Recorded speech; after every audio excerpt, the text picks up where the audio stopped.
And it had calmed me my concern because as a young Belizean, I am very concerned that yes, the young guys, need to look forwards towards what could be the possibilities if Guatemala go into the ICJ claims our territory.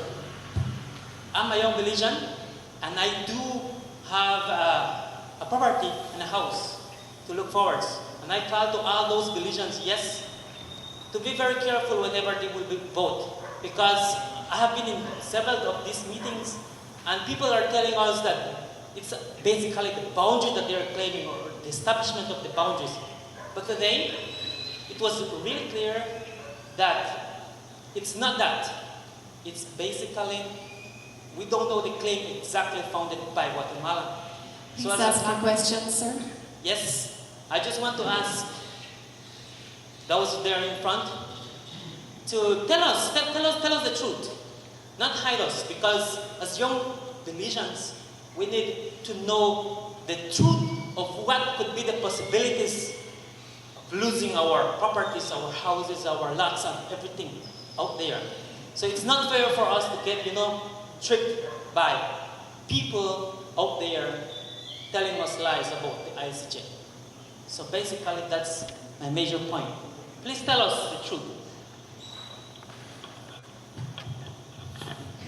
Well, brother, I am telling you the truth. This document by which we're going to the ICJ is a bad deal. And it puts our territory at risk because the object of this is for the ICJ to determine the boundaries of this country and to declare rights for Guatemala in this country.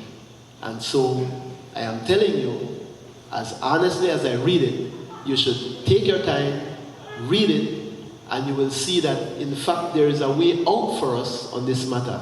You are correct when you say that the territorial claim by Guatemala is not as yet defined. We don't know what they'll ask for. We don't know what they'll ask for. But should we take the chance? That is the question here.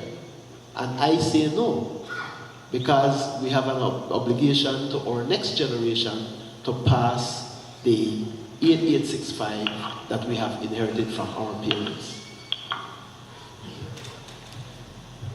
Yeah, I would like to just say something about that. I don't know who has been telling you or anybody else lies. I am not saying that Mr. Morgan has been telling you lies. I would never think of saying that. But I do believe, I know that he is misinterpreting the special agreement.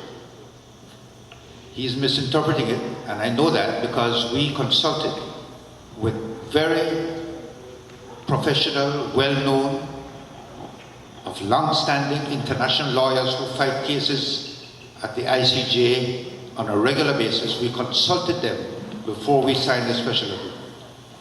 And they assured us, as I mentioned to you before, when we asked the court to determine our borders, it's not that they can do what they want. They have to determine it according to law, according to the treaty, according to customary law, according to their previous decisions, and all of those things favor Belize. And when we said, we insisted on saying any and all claims for exactly because Guatemala will not tell us what it is claiming. Why not?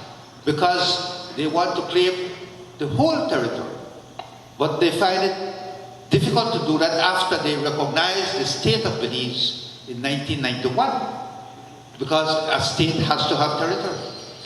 But they can't come, the negotiators can't say, all right, we'll only claim from Shoman to Sarstone, because when they go back home, they will be put in jail. Because they will be going against the Constitution, they'll be going against the judgment of the Constitutional Court, which said that the 1859 treaty is totally null and void.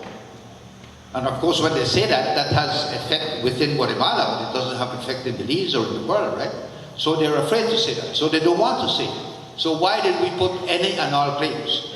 So that they have to put all the claims they possibly have, they have to put it in this one case. They can't go and claim, for example, only from Shoman to Sarstone, and lose, and then tomorrow come back and claim a piece of Benque, or a piece of Belize, or a piece of San Pedro. We have to settle everything. That's why we forced that wording in there. It's not Guatemala's wording. They didn't want to put legal, and it's we that insisted on putting any and all. Everything that you have, bring it out. And we know that the law is on our side. If we can lose, you see, it's one territory. That's what you have to understand. Please, Belize is one. One. You can't, if they decide that the treaty is invalid, which is impossible, but if they were, we don't lose from the Cebu to the Sarstool. We lose the whole country. If you think that's even thinkable, it's unthinkable. It's one. And we have to always consider it as one. When you see they invade or they try to put their law in the Sarstool, it should affect you as much as if they came across the border here in Benque. It's one territory. And that's how the court has to see it.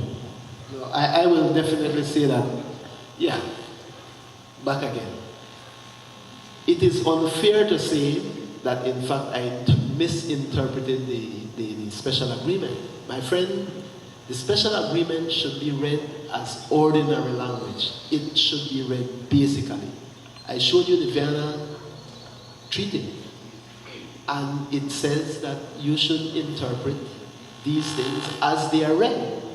So if you read it and you misinterpret it, or you read it the way I read it, then that is the way it should be read. Definitely.